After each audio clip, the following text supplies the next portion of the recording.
Hello everyone, कैसे हो आप सभी। आई होप कि सभी लोग अच्छे होंगे। आप सबकी प्रिपरेशन भी चल रही होगी। आप सभी का स्वागत है आपके अपने यूट्यूब चैनल टारगेट और गोल पीजीटी में। सभी लोग क्लास में जुड़ जाएं। क्लास आपकी स्टार्ट हो चुकी है सोशियोलॉजी की। प्रैक्टिस सेट आपके आने वाले exam UGC net, PGT, GIC, assistant professor, sociology संबंधित कोई भी एग्जाम हो, हर एक के लिए मस्ट है। सभी लोग एक बार शेयर कर दें क्लास को। आज का ये फर्स्ट क्वेश्चन है, अपराध अपरिहार्य एवं सामाजिक जीवन का एक सामान्य पहलू है। अपराध अपरिहार्य एवं सामाजिक जीवन का एक सामान्य पहलू है। यह विचार किसने व्यक्त किया था? Durkheim, Spencer, Mendel, Caesar, Lombroso. अपराध अपरिहार्य एवं सामाजिक जीवन का एक सामान्य पहलू है। यह विचार किसने व्यक्त किया था? तो इसका राइट आंसर क्या हो जाएंगे? ऑप्शन ए हो जाएंगी। ऑप्शन ए दुर्खीम हो जाएंगी जी। नेक्स्ट क्वेश्चन है, निम्नलिखित में से आकस्मिक एवं दीर्घकालिक अपराधी को किसने दो भागों में विभाजित किया है?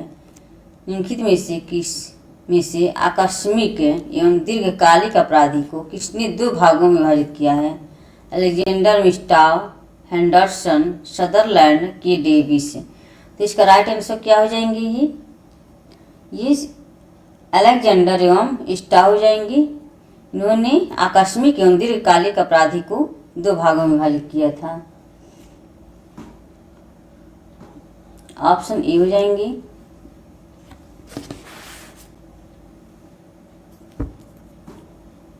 नेक्स्ट क्वेश्चन है,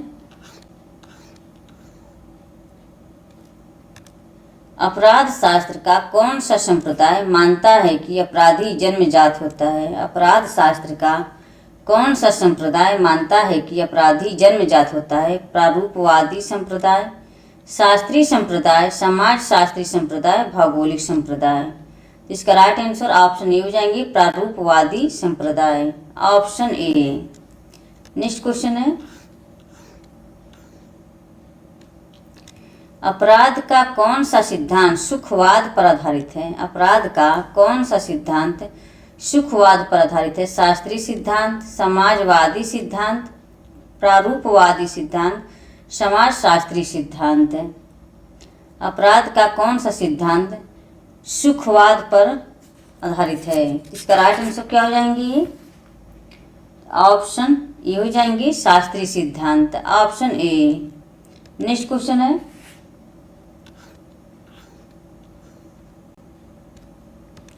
जन्मजात अपराधी का सिद्धांत किस विद्वान ने प्रस्तुत किया है? जन्मजात अपराधी का सिद्धांत किस विद्वान ने प्रस्तुत किया है? Sutherland, Darwin, Taft, Lombroso. इसका राइट आंसर क्या हो जाएंगी? ऑप्शन यहाँ पर डी हो जाएंगे, लम्ब्रोसो। लम्ब्रोसो ने जन्मजात अपराधी का सिद्धांत दिए हैं। ऑप्शन डी हो जाएंगे। नेक्स्ट क्वेश्चन है, अपराध के माइक्रो समाजशास्त्री सिद्धांत के अंतर्गत निम्नलिखित में से कौन सा सिद्धांत आता है? अपराध के माइक्रो समाजशास्त्री सिद्धांत के अंतर्गत निम्नलिखित में से कौन सा सिद्धांत आता है? विसंगति सिद्धांत, भेदक सामाजिक संगठन का सिद्धांत, उपसंस्कृति सिद्धांत, उपयुक्त सभी। तो इसका राइट आंसर क्या हो जाएंगे? अपराध के माइक्रो समाजशास्त्री सिद्धांत के अंतर्गत निम्नलिखित में से कौन सा सिद्धांत आता है? इसका राइट आंसर क्या हो जाएंगे? ऑप्शन डी हो जाएंगे। यहाँ सभी हो जाएंगे, विसंगत सिद्धांत, भेदक सामाजिक संगठन का सिद्धांत, उपसंस्कृति का सिद्धांत, उपयुक्त सभी। तो ऑप्शन यहाँ पर डी हो जाएंगे। नेक्स्ट क्वेश्चन है, मैच करने वाले क्वेश्चन है, सूची 1 के साथ सूची 2 का मिलान करते हुए सही उत्तर का चुनाव नीचे दिए गए कूट द्वारा दीजिए। सूची फर्स्ट है, सूची 2। एनामी का सिद्धांत। एनामी का सिद्धांत ये किसका हो जाएगा? ये मर्टन का। विभेदक अवसर, विभेदक अवसर क्लोवार्ड कोहलिन हो जाएंगी। विभेदक साहचर्य, विभेदक साचर ये सदरलैंड का हो जाएगा। ये लेबलिंग सिद्धांत हार्वर्ड बेकर की हो जाएगी। क्या हो जाएंगे? 4-1-3-1-4-2 3-1-3 यहाँ सिर्फ दिया हुआ है तो 3-1-4-2 ऑप्शन डी हो जाएंगे राइट आंसर। नेक्स्ट क्वेश्चन है, निम्नलिखित दोनों सूचियों के सही विषयों का मिलान करें तथा तदनुसार नीचे दिए गए कोड से अपने उत्तर का चुनाव करें। श्वेत बसन अपराध ये किसका है? ये सदरलैंड का हो जाएगा। जैविकीय अभिगम ये यूरोपीय अपराध शास्त्री ऑप्शन फर्स्ट में। शरीर विज्ञानी अभिगम ये किसकी हो जाएगी? ये लम्ब्रोसो की हो जाएगी। समाजशास्त्री अभिगम अमेरिकी अपराध शास्त्री संप्रदाय की। तो क्या हो जाएंगे? 2-1-4-3 2-1-4-3 2-1 2-1 2-1 2-1-4-3 2-1-4-3 तो इसमें 2-1-4-3 ऑप्शन सी हो जाएंगे right answer option C. Next question है, अपराध के विभेदक साचर सिद्धांत का निरूपण किसने किया था? अपराध के विभेदक साचर सिद्धांत का निरूपण किसने किया था? कोहन, क्लोवार्ड और ओहलिन, सदरलैंड, बेकर। तो इसका राइट आंसर क्या हो जाएंगे? अपराध के विभेदक साचर का निरूपण किसने किया था? तो ये आपके कौन हो जाएंगे? ऑप्शन सी हो जाएंगे Sutherland option C. Next question है,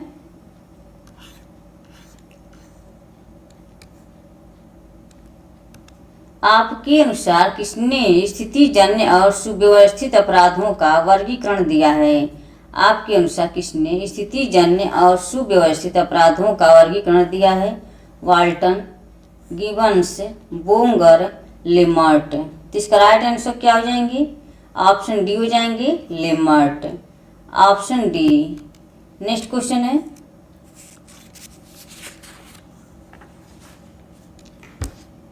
लेबलिंग थ्योरी की मुख्य अवधारणा है। लेबलिंग थ्योरी की मुख्य अवधारणा है सहमति, कलंक, प्रेरणा, आकांक्षा।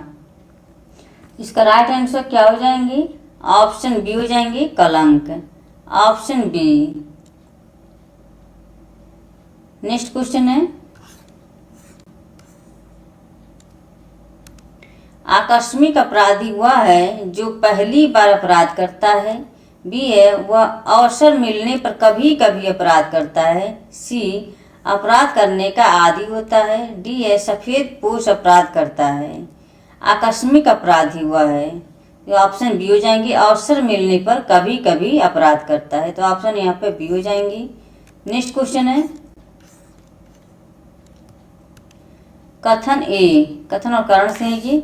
अपराध देश में प्रचलित कानून का उल्लंघन है जिसके लिए दंड की व्यवस्था होती है। कारण आर, यदि कानून नष्ट व समाप्त कर दिए जाएं तो अपराध नहीं होंगे। अपराध देश में प्रचलित कानून का उल्लंघन है जिसके लिए दंड की व्यवस्था होती है। कारण आर, यदि कानून नष्ट व समाप्त कर दिए जाएं तो अपराध नहीं होंगे। तो यहाँ पे आर जो है गलत हो जाएगा और ये सही हो जाएंगे। ऑप्शन ए सही हो जाएंगी। तो ये सही है, कारण आर गलत है। तो यहाँ पे ऑप्शन सी हो जाएंगी राइट आंसर। नेक्स्ट क्वेश्चन है, एक वयस्क अपराधी एवं एक बाल अपराधी में भेद करने का क्या आधार है? महापराध, दुराचरण, आयु, गिरफ्तारी, परवाना। एक वयस्क अपराधी और बाल अपराधी में क्या है? ये ऑप्शन सी हो जाएंगे आयु ऑप्शन सी। नेक्स्ट है,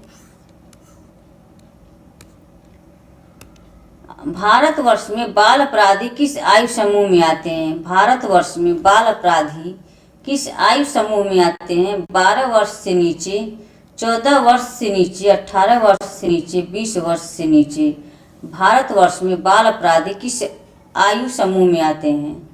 तो ये 18 वर्ष से नीचे के, ऑप्शन सी। नेक्स्ट क्वेश्चन है,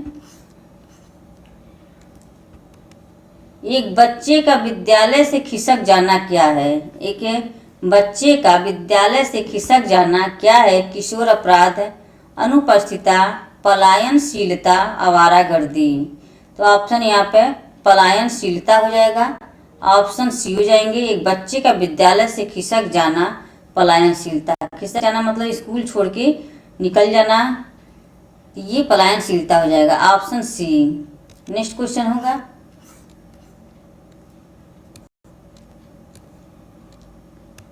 निम्न में से कौन सा कारक बाल अपराध का कारण है? निम्न में से कौन सा कारक बाल अपराध का कारण है?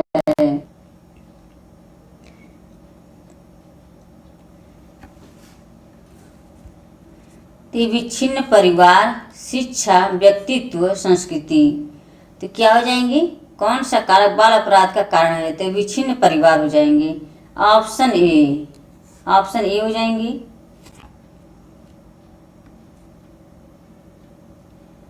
नेक्स्ट क्वेश्चन है,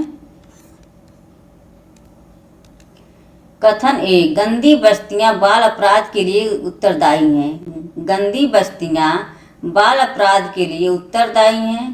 कारण आर, गंदी बस्तियां न होती तो बाल अपराध भी ना होते। तो ये गंदी बस्तियां ना होती तो बाल अपराध नहीं होते, तो ये गलत है, ऐसा नहीं होता है। गंदी बस्तियां बाल अपराध के लिए उत्तरदायी हैं, हाँ ये सही है, ये कथन ये सही है, कारण आर गलत है, ये कारण आर गलत हो जाएगा। तो ऑप्शन यहाँ पे सी, ऑप्शन सी हो जाएगा राइट आंसर। ये सही है परंतु आर गलत है। नेक्स्ट क्वेश्चन है,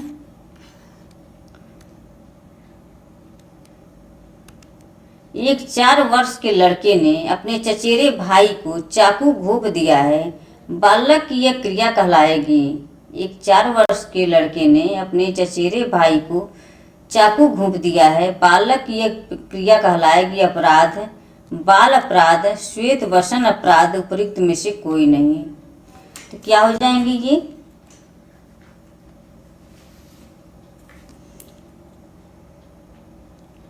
एक 4 वर्ष के लड़के ने अपने चचेरे भाई को चाकू घोंप दिया है, तो क्या हो जाएंगे ये?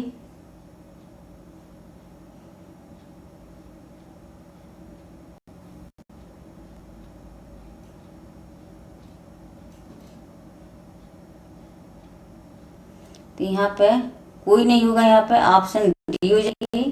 तो यहाँ पे अपराध, बाल अपराध, श्वेत वसन अपराध, ये तीनों इसमें से नहीं होगा, तो ऑप्शन यहाँ पे सी हो जाएंगे। यहाँ पे भारतीय दंड संहिता के अनुसार 7 वर्ष तक के बालक का अपराध सक्षम माना जाता है, परंतु इसे ये ऑप्शन यहाँ पे डी होना होगा, यहाँ पे राइट आंसर ऑप्शन डी। ऐसे यहाँ पे बाल अपराध होना चाहिए था, लेकिन 7 वर्ष के यहाँ पे दिया है, 7 वर्ष के बालक का अपराध सक्षम माना जाता है, तो यहाँ पे नहीं होगा, तो ऑप्शन यहाँ पे डी हो जाएंगी।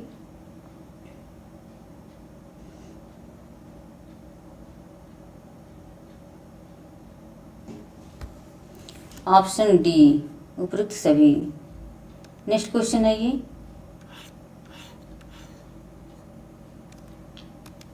गोडार्ड के अनुसार निम्नलिखित में से कौन बाल अपराध का सर्वप्रमुख कारण है?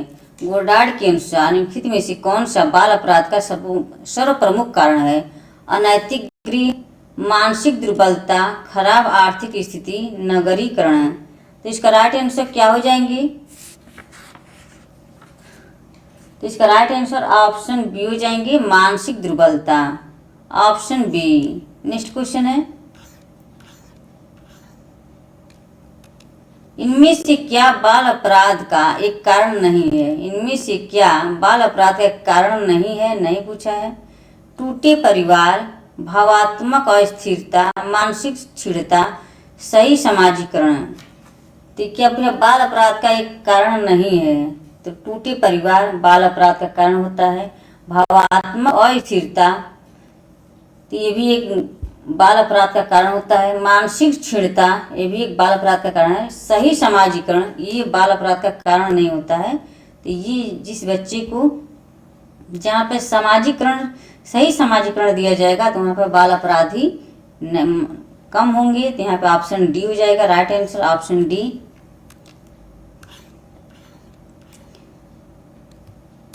जब एक अपराधी को जेल न भेजकर अच्छे आचरण के आश्वासन पर परिवार के साथ रहने के लिए छोड़ दिया जाता है तब इस प्रणाली को कहते हैं। जब एक अपराधी को जेल न भेजकर अच्छे आचरण के आश्वासन पर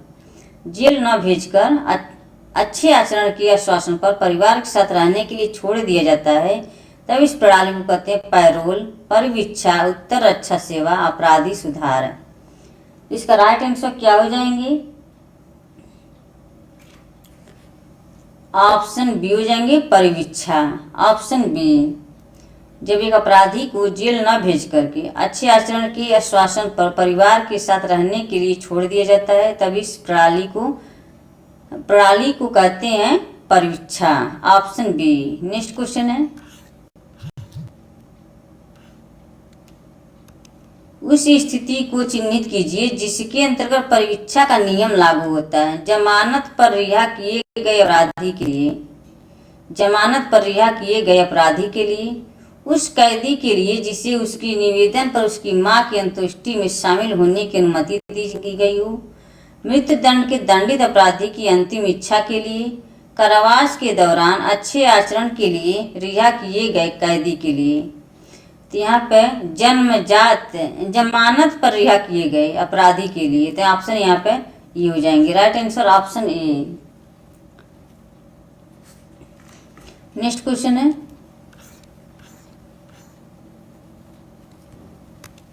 यदि किसी अपराधी को कुछ समय जेल की सजा काटने के बाद सदाचरण के आधार पर कुछ शर्तों पर जेल से मुक्त कर दिया जाता है तो इसे कहा जाता है probation, parole, remand home, after care institute. तो इसका राइट आंसर क्या हो जाएंगी?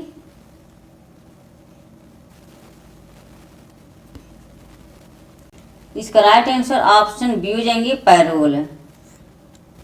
यदि किसी अपराधी कुछ समय जेल की सजा काटने के बाद या कुछ समय जेल काटने के बाद सदाचरण के आधार पर उसे शर्तों में जेल से मुक्त कर दिया जाता है तब उसे पैरोल कहा जाता है। आज जिसको ये कहा जाता है परिवीक्षा जिसको कहा जाता था, तो ये था जेल ना भेज करके, जेल जैसे कि होता है ना, जेल ना भेज करके उसे वहाँ पे जमानत तुरंत करा ली जाए तो वहाँ पे हो जाएगी आपकी परिवीक्षा हो जाएगी आपकी। नेक्स्ट क्वेश्चन है, इलियट के अनुसार सजा से सशर्त आज़ादी डैश को कहते हैं। इलियट के अनुसार सजा से सशर्त आज़ादी को डैश को कहते हैं। क्या हो जाएंगे ये? परिवीक्षा। इलियट के अनुसार सजा से सशर्त आज़ादी डैश को कहते परिवीक्षा, पैरोल, ए और बी दोनों उपयुक्त उत्तर संरक्षण सेवा। इसका राइट आंसर क्या हो जाएंगे? ऑप्शन बी हो जाएंगे parole, option B. Next question है, सामुदायिक पुलिस व्यवस्था का लक्ष्य निम्नलिखित के माध्यम से अपराध को रोकना तथा नियंत्रित करना है। सामुदायिक पुलिस व्यवस्था का लक्ष्य निम्नलिखित के माध्यम से अपराध को रोकना तथा नियंत्रित करना है। जनता, पुलिस तथा जनता, सेना। इसका राइट आंसर क्या हो जाएंगे? पुलिस तथा जनता, ऑप्शन सी।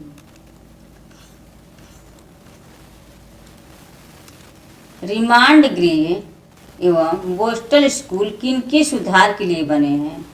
रिमांड गृह एवं पोस्टल स्कूल किनके सुधार के लिए बने हैं? बाल अपराधी, कठोर अपराधी, वयस्क अपराधी, आदतन अपराधी। इसका राइट आंसर क्या हो जाएंगे? ऑप्शन ए हो जाएंगे बाल अपराधी, ऑप्शन ए। नेक्स्ट क्वेश्चन है, बोस्टल स्कूल के जन्मदाता कौन है? बोस्टल स्कूल के जन्मदाता कौन है? Sampurnanand, Beccaria, Alvin R Bryce, Gunnar Myrdal. तो इसका राइट आंसर क्या हो जाएंगे? तो ऑप्शन सी हो जाएंगे Alvin R Brice, option C. Next question है,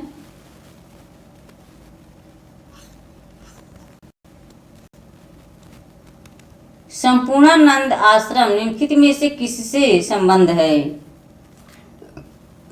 संपूर्णानंद आश्रम निम्नलिखित में से किससे संबंध है? बोस्टल स्कूल, ओपन जेल, बंद जेल, प्रतिप्रेषण गृह है। तो इसका राइट आंसर क्या हो जाएंगे? Open jail, option B. Next question है, भारत में खुली जेल यानी कि ओपन प्रिजन मुंबई प्रांत में वही 1905 में प्रारंभ की गई थी और 1910 में इसे बंद कर दिया गया था। 1905 में ओपन ये खुली जेल जो ओपन जो जेल थी ये मुंबई में पहली बार ये खोली गई थी, फिर 1910 में इसे बंद कर दिया गया था। उत्तर प्रदेश में प्रथम खुला कारागार शिविर 1953 में वाराणसी के निकट चंद्रप्रभा नदी पर बांध बनाने के लिए निर्मित किया गया। उत्तर प्रदेश के वाराणसी में 1953 में खुली जेल की स्थापना हुई थी और ये मुंबई प्रांत में 1905 में जो 1910 में ये बंद कर दिया गया। तो ऑप्शन यहाँ पे बी हो जाएंगे। नेक्स्ट क्वेश्चन है,